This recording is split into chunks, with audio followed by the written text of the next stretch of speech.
ನಮಸ್ಕಾರ, ನಾನು ನಿಮ್ಮ ಮಿತ್ರ ಮಹೇಶ್. ನೀವು ನೋಡ್ತಿದ್ರೆ SAVI ಮಹೇಶ್ ಯೂಟ್ಯೂಬ್ ಚಾನಲ್ನ. ಫ್ರೆಂಡ್ಸ್, ಇವತ್ತು ನಿಮಗೆ ಫೋಟೋಶಾಪಲ್ಲಿ ಯಾವ ವಿಷಯ ತಿಳಿಸ್ಕೊಡ್ತಾ ಇದ್ದೀನಿ ಅಂತಂದರೆ ತುಂಬಾ ಒಂದು ಇಂಪಾರ್ಟೆಂಟ್ ಆಗಿರ್ತಕ್ಕಂಥ ವಿಷಯ ಅಂತಲೇ ಹೇಳ್ಬೋದು. ಯಾವ ವಿಷಯ ಅಂತಂದರೆ ಫ್ರೆಂಡ್ಸ್, ಇಲ್ಲಿ ನೋಡ್ತಿರ್ಬೋದು ಈ ಥರ ಡಿಸೈನ್ ಯಾವ ರೀತಿ ಕ್ರಿಯೇಟ್ ಮಾಡ್ಕೋಬೇಕು ಫೋಟೋಶಾಪ್ಗಳಿಗೆ. ನಮ್ಮದೇ ಆಗಿರ್ತಕ್ಕಂಥ ನಮ್ಮದೇ ಶೈಲಿಯಲ್ಲಿ ನಮ್ಮದೇ ಆಗಿರ್ತಕ್ಕಂಥ ಒಂದು ಡಿಫ್ರೆಂಟ್ ಒಂದು ಕ್ರಿಯೇಟಿವಿಟಿ ಫೋಟೋನ ಯಾವ ರೀತಿ ಡಿಸೈನ್ ಮಾಡ್ಕೋಬೇಕು ಈ ರೀತಿ ಅನ್ನೋದನ್ನು ತಿಳಿಸ್ಕೊಡ್ತಾ ಇದ್ದೀನಿ.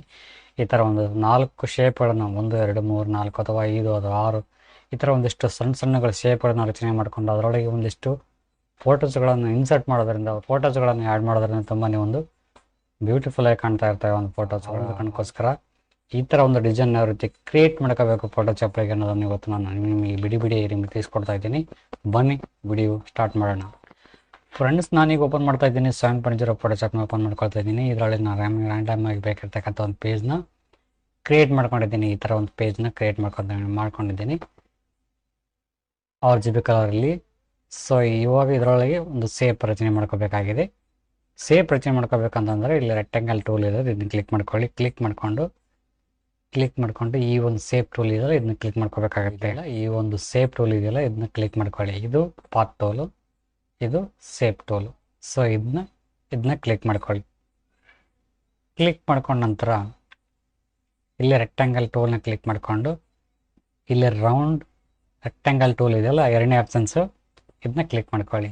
ಇದನ್ನ ಕ್ಲಿಕ್ ಮಾಡ್ಕೊಂಡು ಇಲ್ಲಿ ಕೆಲವೊಂದು ಸತಿ 10 ಆಗಿರ್ತೈತಿ, ಇದನ್ನ 100 ಮಾಡ್ಕೋಬೇಕಾಗತ್ತೆ. ರೆಡ್ಯೂಸ್ ಅಂತ ಇದೆಯಲ್ಲ 10 ಇರ್ತೈತಿ. ಸೊ ಹಾಗಾಗಿ ಇಲ್ಲಿ 100 ನಾವು ಮಾಡ್ಕೋಬೇಕಾಗತ್ತೆ. ರೆಡ್ಯೂಸು 100ಅಲ್ಲಿ ಇದೆ ಇವಾಗ.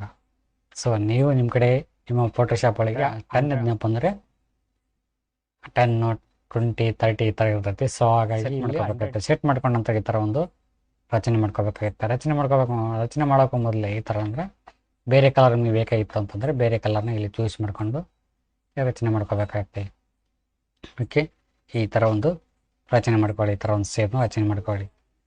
ರಚನೆ ಮಾಡ್ಕೊಂಡ ನಂತರ ಏನು ಮಾಡ್ಕೋಬೇಕು ಅಂತಂದರೆ ಈ ಥರ ಒಂದು ಸೇಪ್ ರಚನೆ ಆಗುತ್ತೆ.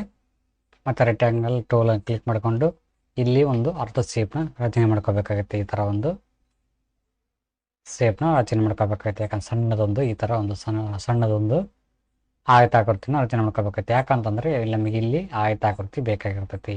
ಮೂಲಿ ರಚನೆ ಮಾಡೋಕೆ ಡಿಸೈನ್ ಮಾಡೋಕ್ಕೆ ಬೇಕಾಗಿರ್ತೈತಿ. ಓಕೆ, ಈ ಥರ ಒಂದು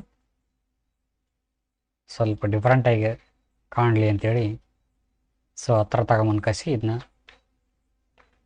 Ctrl T ಹೊಡೆದ್ಬಿಟ್ಟು ಕರೆಕ್ಟು ಇದೊಂದು ಕೆಳಗಿನ ಸೇಪ್ ಇದೆಯಲ್ಲ ಆ ಒಂದು ಸೇಪಿಗೆ ಇದನ್ನ ಮ್ಯಾಚ್ ಆಗೋ ರೀತಿ ಇದನ್ನ ರಚನೆ ಮಾಡ್ಕೋಬೇಕಾಗತ್ತೆ.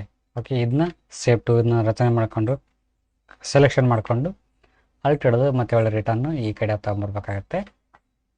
ಸೊ ಇದನ್ನು ಸ್ವಲ್ಪ ಅಡ್ಜಸ್ಟ್ಮೆಂಟಿಂಗ್ ಮಾಡ್ಕೋಬೇಕಾಗತ್ತೆ.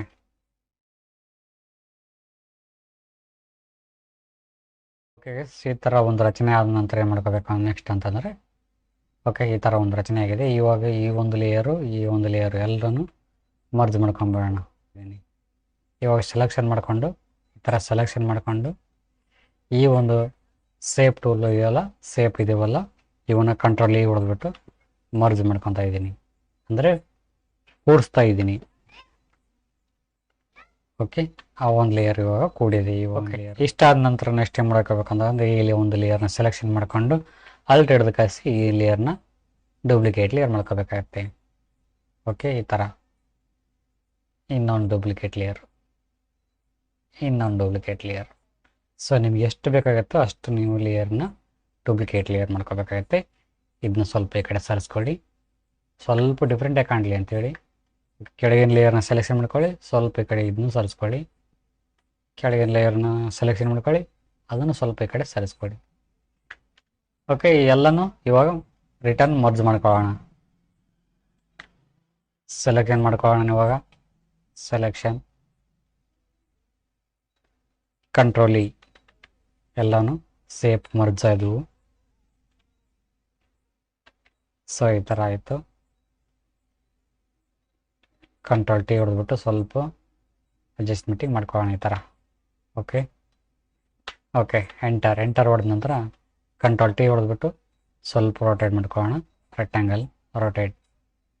Okay, enter. ಸೊ ಈ ಥರ ಆಯಿತು. ಫೋಟೋ ಇನ್ಸರ್ಟ್ ಮಾಡೋಣ. ಓಕೆ, ಈ ಒಂದು ಫೋಟೋನ ಇದರೊಳಗೆ ಇನ್ಸರ್ಟ್ ಮಾಡೋಣ.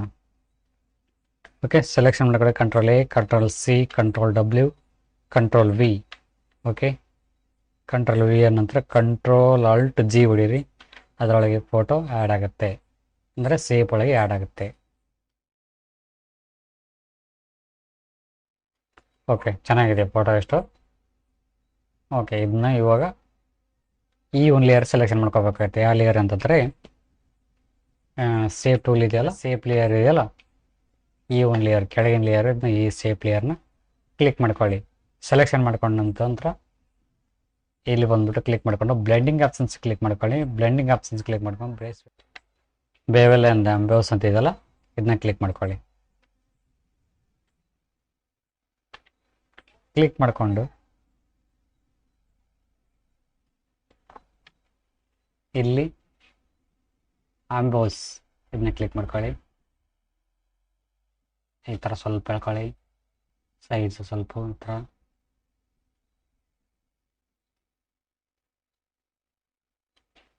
ಓಕೆ, ಈ ಥರ ಆಯಿತು. ಇವಾಗ ಇದನ್ನ ಓಕೆ ಮಾಡ್ಕೊಂಬಿಡಿ. ಫೋಟೋ ಡಿಫ್ರೆಂಟಾಗಿ ಚೆನ್ನಾಗಿ ಬಂದಿದೆ. ಫೋಟೋ ಒಂಥರ 3D ಫೋಟೋ ಥರ ಕನೆಕ್ಟಿಂಗ್ ಆಗಿದೆ, ಸೂಪರಾಗಿ ಬಂದಿದೆ ಫೋಟೋ. ಇದನ್ನ ಸೇವ್ ಮಾಡೋದೇ ಥರದ್ದನ್ನು ಫೈಲಿಗೆ ಹೋಗ್ಬಿಟ್ಟು ಸೇವ್ ಆ್ಯಸ್ ಕ್ಲಿಕ್ ಮಾಡ್ಕೊಳ್ಳಿ. ಕ್ಲಿಕ್ ಮಾಡ್ಕೊಂಡು ನಿಮ್ಮ ನೇಮ್ ಕೊಡಿ. JPG ಬೇಕಂದ್ರೆ JPG, PNG ಬೇಕಂದ್ರೆ PNG. ಇನ್ನೂ ಕೆಲಸ ಇತ್ತು ಅಂತಂದರೆ PSD ವರ್ಕ್ ಮಾಡ್ಕೋಬೋದು. ಸೊ ಈ ಥರ ಕೆಲಸನ ರಚನೆ ಮಾಡ್ಕೋಬೋದು. ಓಕೆ ಗೈಸ್, ಇದಾಗಿತ್ತು ಇವತ್ತಿನ ವಿಡಿಯೋ ಇಷ್ಟ ಲೈಕ್ ಮಾಡಿ, ಕಮೆಂಟ್ ಮಾಡಿ, ಶೇರ್ ಮಾಡಿ ಅಂತ ಹೇಳ್ತಾ thank you for watching. Thank you, bye.